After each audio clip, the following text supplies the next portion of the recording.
On a deceptively quiet Sunday morning in March 1945, the air inside the kitchen of a convent in occupied Poland was thick with the savory promise of lunch. Inside, a 52-year-old nun named Sister Maria Antonyina stood before a massive black iron pot that had served this holy house for generations. She stirred a golden vegetable soup, the steam rising in lazy, hypnotic spirals that carried the comforting aroma of carrots, potatoes, and celery through the cold stone room. Her hands, rough from years of scrubbing floors and kneading dough, moved with the practiced rhythm of someone who had cooked 1,000 meals before. To an observer, she was the picture of domestic servitude, a harmless, invisible woman dedicated to the sustenance of others. But on this specific morning, the soup was not meant for orphans or the poor. It was being prepared for 50 high-ranking SS officers, who were currently laughing in the dining hall nearby. And hidden beneath her grey habit, tucked securely inside a small, coarse cloth pouch tied tightly to her waist, was a glass vial of concentrated rat poison. In less than 2 hours, this unassuming woman would commit one of the most audacious, high-stakes acts of resistance in the history of World War II. Following the act, she would vanish into the terrifying fog of war, her name erased from nearly every official record, slipping through the cracks of history like smoke. This is the story they never taught you in school, perhaps because it defies the clean, heroic archetypes we are used to. You need to understand something. Right now, this was not a highly trained spy dropping behind enemy lines. This was not a soldier hardened by trench warfare. This was a woman who had spent 30 years in prayer, in absolute silence, in total service to God. Sister Maria had taken strict vows of poverty, chastity, and obedience. Her life was defined by submission to the church, to her superiors, and to the scriptures. She had never fired a gun. She had never thrown a grenade. She had never even raised her voice in anger, for anger was a sin. But on that Sunday morning, as the Third Reich crumbled around her, Sister Maria Antonyina made a decision that would save hundreds of future lives at the cost of her own soul. The irony was palpable. The ingredients before her, carrots plucked from the frozen earth, potatoes scrubbed of their dirt, were the building blocks of life, meant to nourish. Yet resting against her hip was the agent of the grave. The question is not whether she did it. We know the outcome. The true mystery, the one that haunts this narrative, is how a woman of God convinced herself that mass murder was an act of divine mercy. How does one reconcile "thou shalt not kill" with the moral imperative to stop monsters? By the end of this story, you won't just know what happened. You are going to understand exactly why she felt she had no other choice but to become the judge, jury, and executioner. Let us rewind 6 years to understand the world that was stolen from her. It is 1939, and the reality Sister Maria knew is teetering on the edge of the abyss. Poland, tragically sandwiched between the hammer of Nazi Germany and the anvil of Soviet Russia, is about to become the bloodiest battlefield of the entire 20th century. But before the first bombs fell, the Convent of the Sacred Heart in the small town of Posen was a world unto itself. Standing for over 200 years, its stone walls held centuries of silence and whispered prayers. It was a place of refuge, of healing, and of quiet devotion. The nuns ran a small hospital for the sick, a school for orphaned girls, and a soup kitchen that fed the poorest families in town. Sister Maria was the heart of that kitchen. She prepared meals for the sick, the hungry, and the forgotten, with a dedication that bordered on the sacramental. She was known for her gentleness, her humility, and, most famously, her soup. Locals used to joke that Sister Maria's vegetable soup could cure sadness itself, a warm balm against the harsh Polish winters. But when the Wehrmacht rolled into Posen in September 1939, that warmth was extinguished.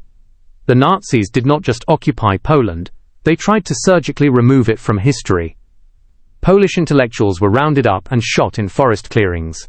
Priests were dragged from their altars and sent to concentration camps like Dachau. Schools were closed, books were burned, and the Polish language itself was banned in public spaces. And the convents, those quiet sanctuaries of faith, were either demolished or repurposed for the needs of the Reich. The Convent of the Sacred Heart became something else entirely. Something grotesque. Heinrich Himmler's elite killing machine, the SS, requisitioned the property, and transformed it into a rest facility for officers rotating off the Eastern Front. The chapel, once smelling of frankincense and beeswax, now reeked of stale tobacco and schnapps. The crucifixes were stripped from the walls, replaced by portraits of the Führer and the swastika flag. These were not ordinary conscript soldiers billeted here. These were men who had overseen massacres, men who had liquidated the ghettos, men who signed deportation orders with the same casual indifference as signing a receipt. Now, they were sleeping in the same austere beds, where nuns had once prayed for the salvation of the world.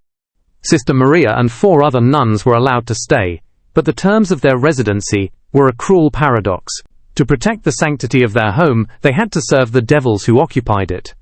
They were reduced to domestic servants, cooking rich meals for murderers, cleaning mud from boots that had trampled innocent villages, and washing uniforms stained with blood that was not their own. For 5 agonizing years, Sister Maria lived in this distinctive version of hell. She watched as the convent she loved became a monument to evil. She was forced to smile and bow, acting the part of the submissive peasant woman, while listening to the officers recount their victories over dinner. She heard stories of villages burned to ash, of families executed in ditches, of children left orphaned in the snow stories, told with laughter and clinking wineglasses. This was a psychological warfare that left no physical scars but shredded the soul. Every single night she prayed for deliverance. She begged God to strike these men down, to cleanse the convent of their presence. But the heavens remained silent. Deliverance never came. And as the war dragged on, a cold realization began to take root in her heart. If God would not send an angel to stop them, perhaps he was waiting for her to do it herself. By early 1945, the Third Reich was collapsing. The Red Army was closing in from the east, a juggernaut of vengeance, while the Allies squeezed from the west. Yet, inside the convent, the SS officers lived in a delusion of invincibility, holding elaborate Sunday lunches with wine and music, celebrating victories that no longer existed.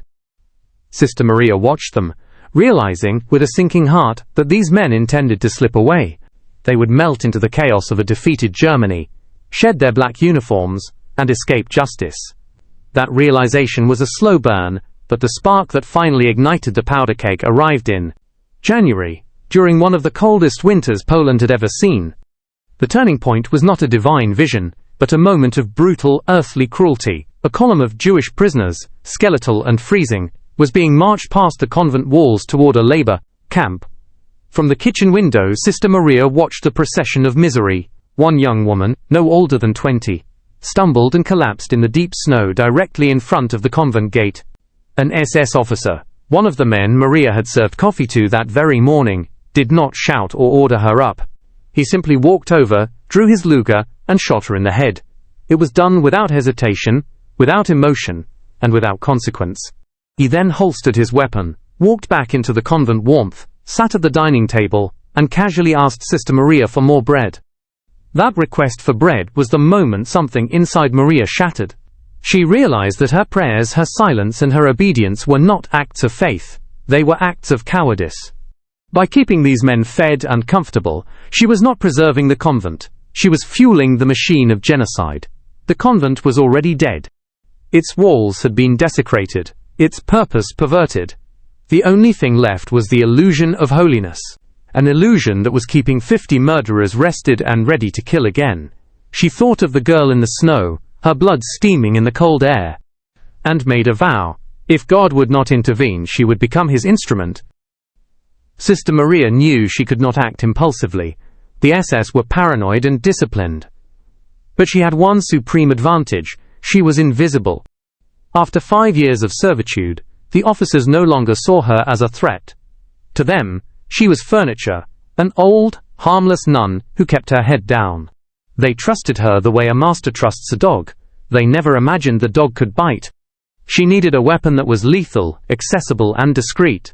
A gun would be heard. A knife would be overpowered. She needed something that worked in silence. Her answer lay in the damp convent basement: arsenic trioxide. In the world of toxicology, arsenic is known as the king of poisons. For centuries, it was the weapon of choice for assassins and scorned lovers, because it is tasteless, odorless, and mimics the symptoms of natural illnesses like cholera or dysentery. It is a white, crystalline powder that looks innocuously like sugar or flour. In the convent, it was kept in bulk to control the rat population that thrived in the old stone walls. The irony was perfect. She would use rat poison to exterminate the men who had treated the Polish people like vermin. Arsenic is a cruel and efficient killer. It works by disrupting the cellular process that produces ATP, the molecule that provides energy for life, essentially starving the body's cells of energy, even as the heart continues to beat. Sister Maria calculated the dosage with a cold mathematical precision she did not know she possessed. Too little, and the officers would merely get sick, raising suspicions. Too much, and the metallic taste might be detected before enough was consumed. She needed the Goldilocks dose enough to trigger massive organ failure, but masked sufficiently by the rich flavors of her famous soup. She spent nights awake, visualizing the act, moving the pieces on the chessboard of her mind. Makwa Sunday lunch. The vegetable soup. Lightumany fight. Makwa suis. Lightumany fight. Pisicate powder. Nightumany fight. Lightumany fight was suis. It was the only way. Lightumany fight Makwa suf. The decision to kill. Nagapa the Marquess. Nightumany fight did not come in a flash of lightning. It settled over her like the winter frost, cold, hard and unbreakable. The morning of the second Sunday in March arrived with unseasonable warmth. The snow that had blanketed the convent grounds for months began to weep into the earth, creating rivers of dark mud that snaked through the courtyard. Sister Maria woke before dawn, as she always did, but this morning the silence of her cell felt heavy. Pressing against her eardrums, her hands trembled violently as she dressed, fumbling with the buttons of her habit. Her heart pounded so loudly against her ribs, she was certain the other nuns could hear it through the thin plaster walls. She had barely slept.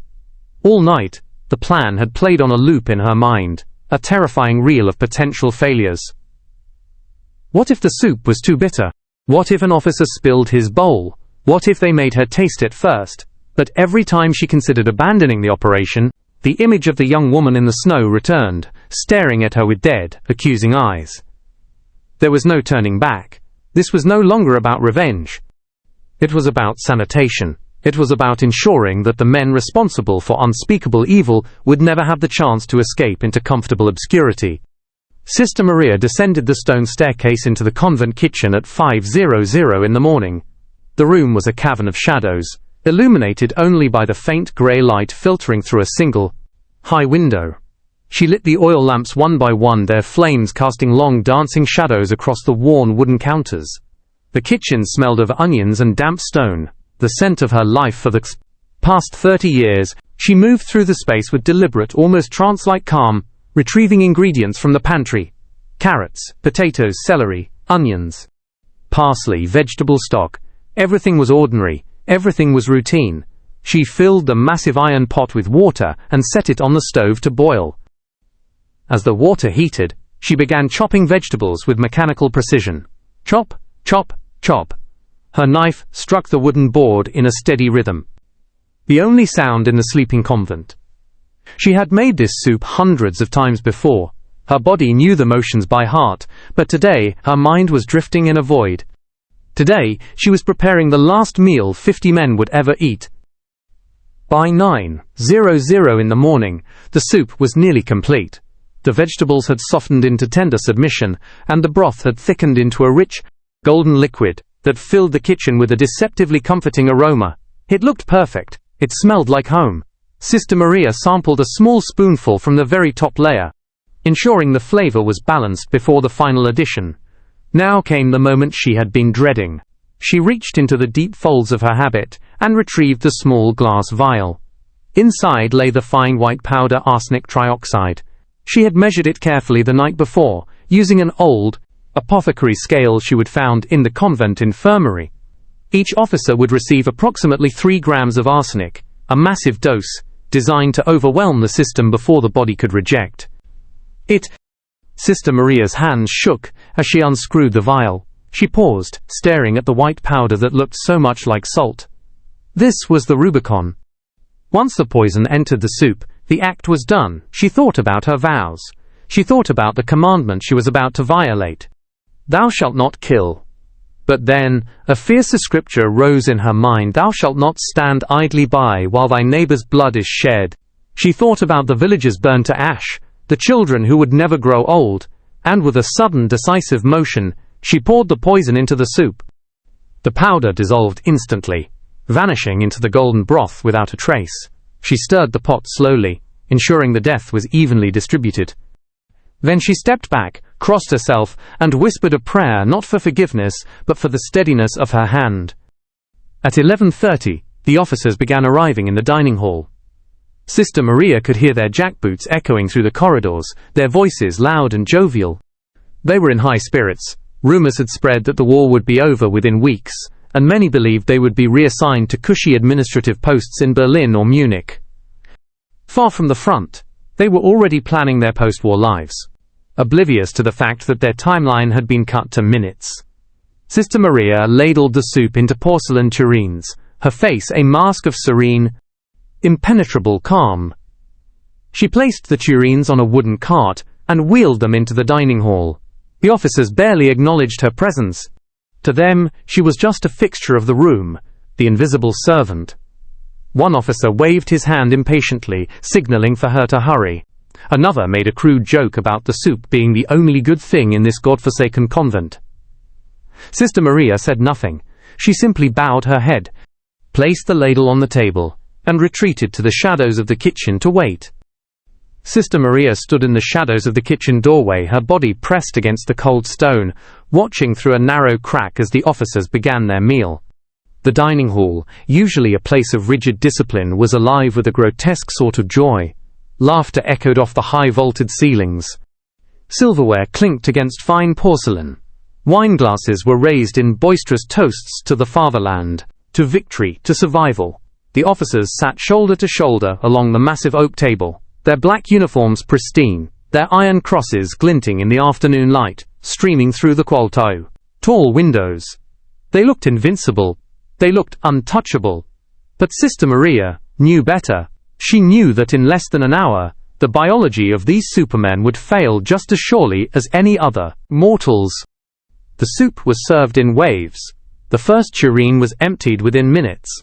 The officers praised the flavor, calling it the best batch the Old Crow had ever made. One young Obersturmführer, barely 25 years old, with the arrogance of youth etched into his features, asked for a second bowl, and then a third.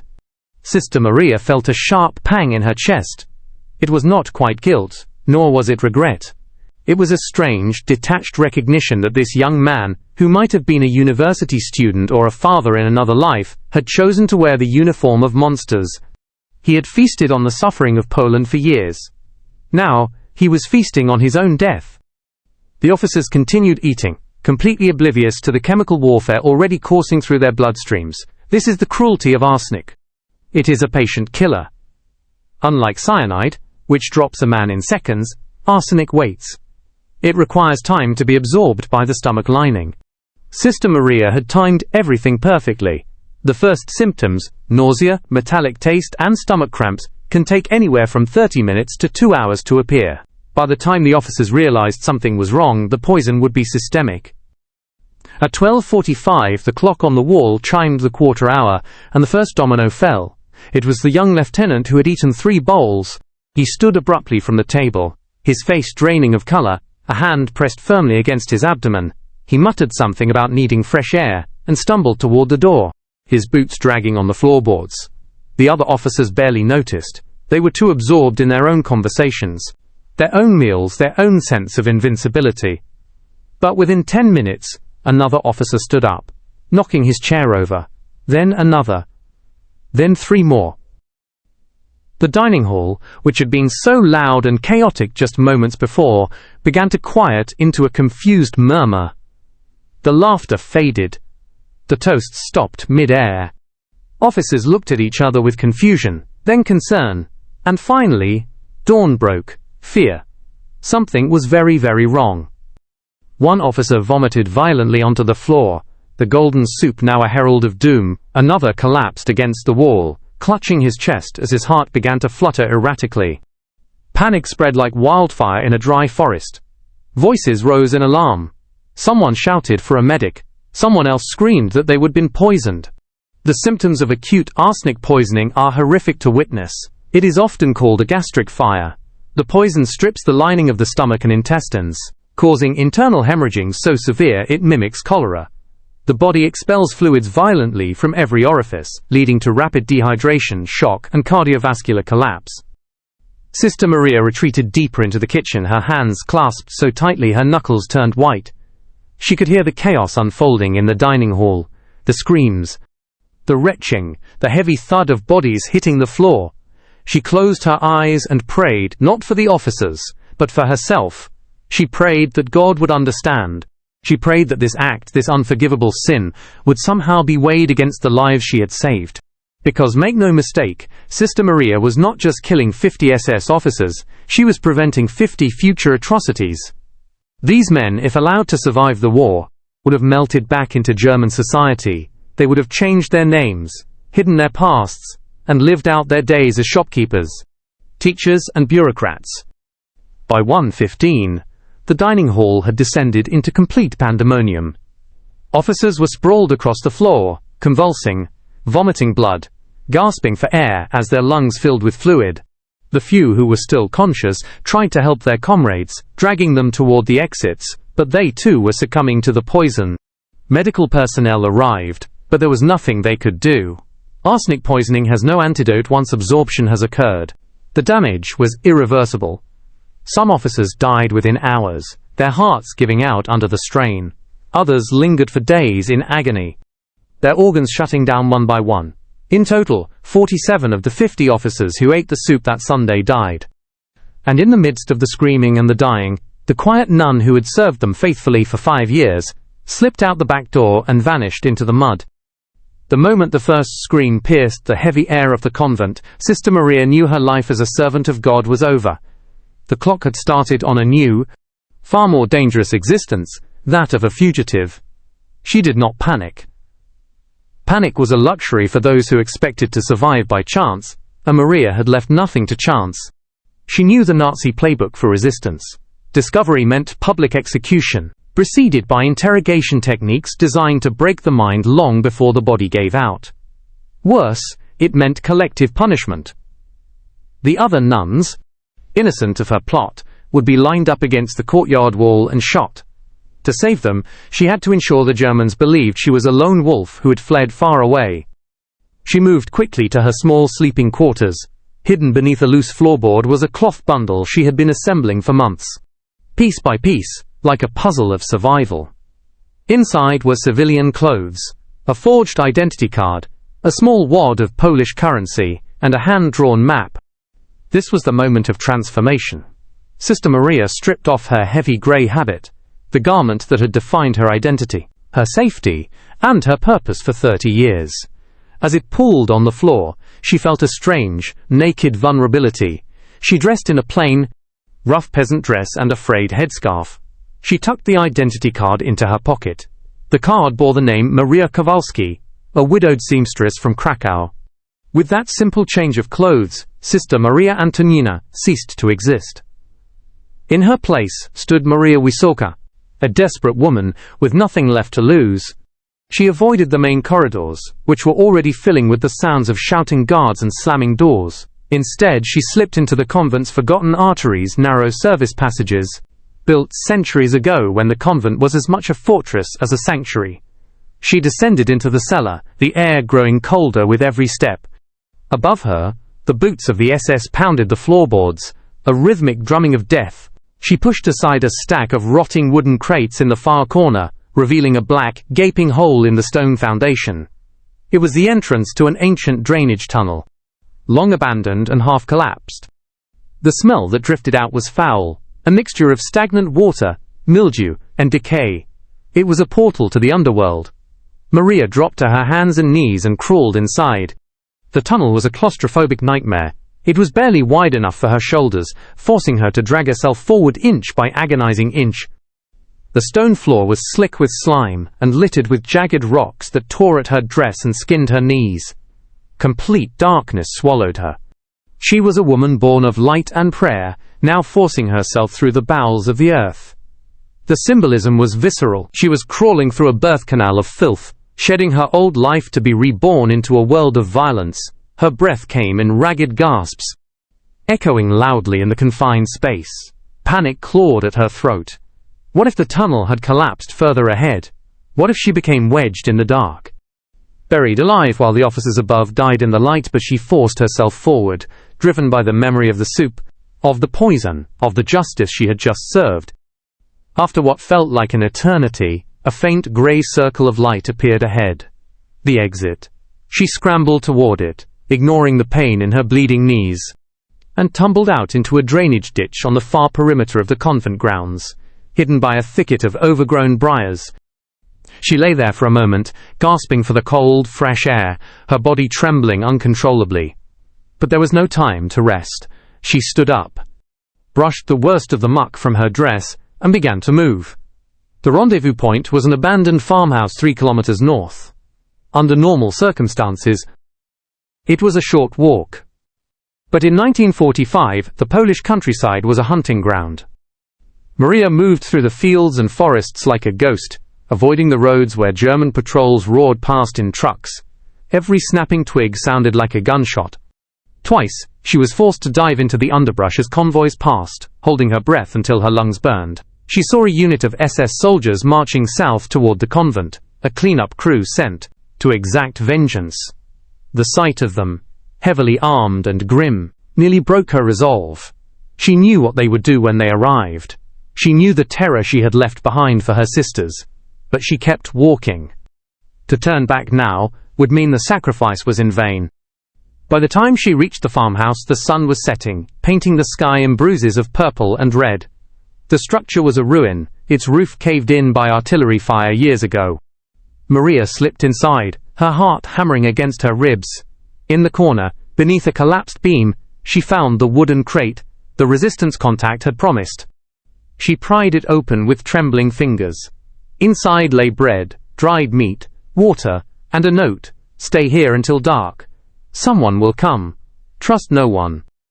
Maria sank to the floor, wrapped herself in the rough wool blanket from the crate, and for the first time since pouring the poison, she allowed herself to weep. She had escaped the convent. She had escaped the tunnel, but as the darkness of the farmhouse closed in around her, she knew the true escape from the memory of what she had done was impossible. Sister Maria woke to the sound of footsteps crunching through broken glass. Her eyes snapped open, her body instantly alert, despite the exhaustion that had finally dragged her into sleep. The farmhouse was pitch black. She could not see anything, but she could hear everything: slow, deliberate steps. There was more than one person. They were inside. Her hand instinctively reached for a weapon, her fingers closing around a jagged piece of splintered wood from the floor. It was pathetic, useless against a Mauser rifle, but it was all she had. She pressed herself against the rotting wall, holding her breath until her chest ached. Then, a voice cut through the darkness.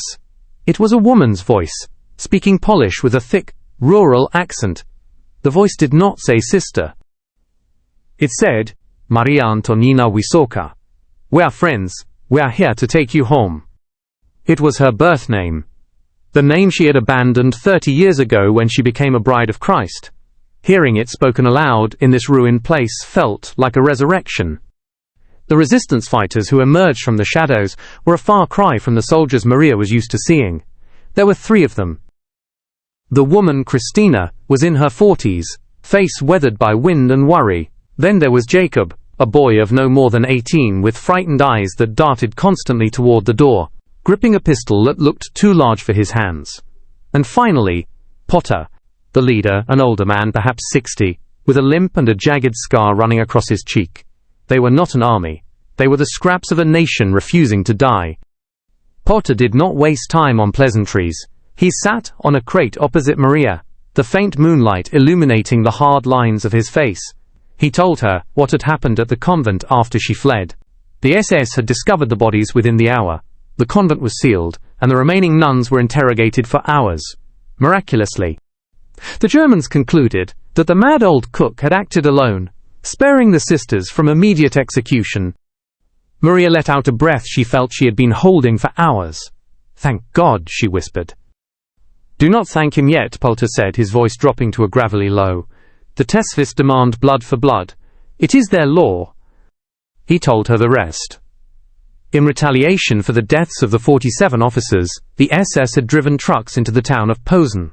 They rounded up 200 male civilians, fathers, brothers, sons, dragged them to the town square, and machine-gunned them against the church wall. It was collective punishment, a tactic designed to break the spirit of the population. The message was brutal and clear: kill one of ours, and we will kill dozens of yours. Maria felt the room spin. Her stomach churned, and she retched, dry heaving onto the dusty floor. 200 innocent men, dead. Because of her soup. Because of her choice.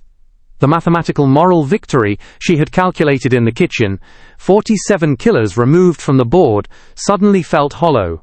She had traded 47 guilty lives for 200 innocent ones. The weight of those souls crashed down on her, heavier than the stone walls of the convent. "I did this," she sobbed, her hands covering her face. "I am a murderer. I am worse than them." Poter reached out and grabbed her wrists, pulling her hands away from her face. His grip was iron. "Look at me," he commanded. "You did not pull the trigger in that square. They did. Do not confuse the hand of the surgeon with the hand of the butcher." He leaned in closer, his eyes intense. "Those officers you killed, they were responsible for thousands of deaths. Tens of thousands. They were planning the next transport to the camps when they ate your soup. If you had done nothing, how many more would have died next week, next month? This is the math of war, Maria. It is ugly, it is hateful. But it is necessary." Maria looked at him, searching for absolution in his hard gaze. She was not sure she believed him. She was not sure she could ever wash the blood of those 200 men from her conscience. She had always seen herself as a healer, a nurturer. Now she was a catalyst for massacre. But Poter did not give her time to debate the philosophy of resistance. "We have to move," he said, standing up and checking his weapon. "The SS are sweeping the countryside. They have dogs. They have collaborators. If they find you here, they won't just kill you, they will make it last for days. And then, they will hang your body in the square next to those 200 men as a warning." The plan was simple but terrifying. They would travel only at night, moving west through a network of safe houses until they reached the front lines. The Red Army was pushing from the east, and the Allies were crashing in from the west. Germany was being crushed in a vice, but a dying animal is the most dangerous. They had to navigate a chaotic, contested landscape, where law and order had completely collapsed. It would take 2 weeks. Every step would be a gamble. Poter extended a hand to help her up. "Can you walk?" he asked. "Do you have the strength to carry this?" Sister Maria looked at her trembling hands. She thought of the 47 dead officers. She thought of the 200 dead civilians. She realized she could not undo the past, but she could determine the future. She grabbed Poter's hand and pulled herself up. "I can walk," she said, her voice hollow but steady. She would survive. Not for glory, but to bear witness. She owed it to the 200 men to make sure their deaths were part of a story that ended in victory. The journey west was a blur of frozen mud, abandoned villages, and the constant rhythmic thumping of artillery that sounded like the heartbeat of a dying giant. Sister Maria and her 3 protectors moved like phantoms through a landscape that had been pulverized by 6 years of total war. They traveled only between midnight and dawn, when the darkness offered a fragile shield against the Luftwaffe and roaming patrols. They slept in root cellars that smelled of rotting potatoes, in the attics of terrified farmers, and in forests so dense the starlight could not touch the ground. They ate snow to quench their thirst, and gnawed on stale crusts of bread that tasted like sawdust. Maria's body, already weakened by years of convent rations, began to fail. Her feet blistered and bled into her boots. Her lungs rattled with a wet, hacking cough. But she never stopped. She was propelled by a force greater than physical strength, the need to survive long enough to ensure the 200 men of Posen had not died for a ghost. On the 7th night, near a nameless village, death brushed against them. They were crossing an open field when a beam of light sliced through the darkness. "Halt!" The shout was German, sharp and terrified. Poter threw Maria to the ground as Jakob drew his pistol. A Wehrmacht patrol, 4 young soldiers, regular army, not SS, stepped out of the mist. They looked exhausted, their uniforms caked in mud, their eyes hollow. Potter stood slowly, weaving a desperate lie about being refugees returning home. The sergeant, a man with a scar on his chin, did not buy it.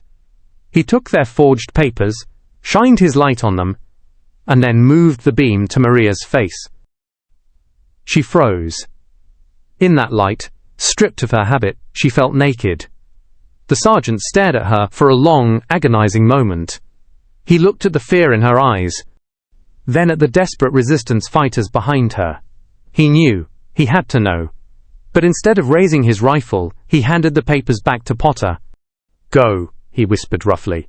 "Before the SS come." He was done with the war. He was done with the killing. In that brief exchange, Maria realized that the line between monster and man was thinner than she thought. She had poisoned 47 men to stop evil, and a German soldier had spared her to stop the cycle. A week later, they reached the edge of the world. The resistance fighters led her to a ridge overlooking a river valley.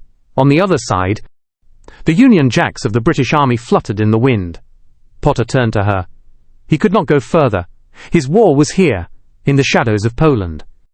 He handed her a white cloth. "Wave this," he said, "and shout loudly." He squeezed her shoulder, a silent transfer of respect. And then Christina and Jacob melted back into the forest, leaving her alone at the threshold of freedom. Maria stumbled down the ridge, her legs finally giving way. She collapsed in the mud of no man's land, waving the white cloth feebly.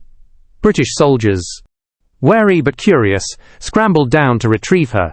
She gasped out her story in broken Polish and German to a bewildered intelligence officer later that day. When the translation finally hit home that this frail, dying woman had single-handedly decapitated an SS unit, the officer stopped writing. He stared at her, stunned. He wanted to make her a hero. He wanted to put her face on propaganda posters to rally the troops for the final push. But Sister Maria refused. She did not want medals. She did not want fame. She wanted penance. She refused resettlement in England, turning down a comfortable life in the West. Instead, after the war ended in May 1945, she returned to Poland. She found a different convent, in a quiet rural district near Krakow, and took her vows again.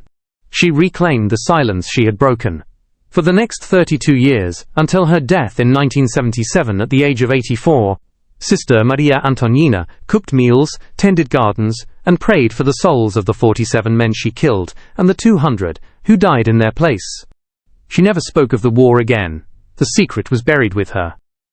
Or so she thought.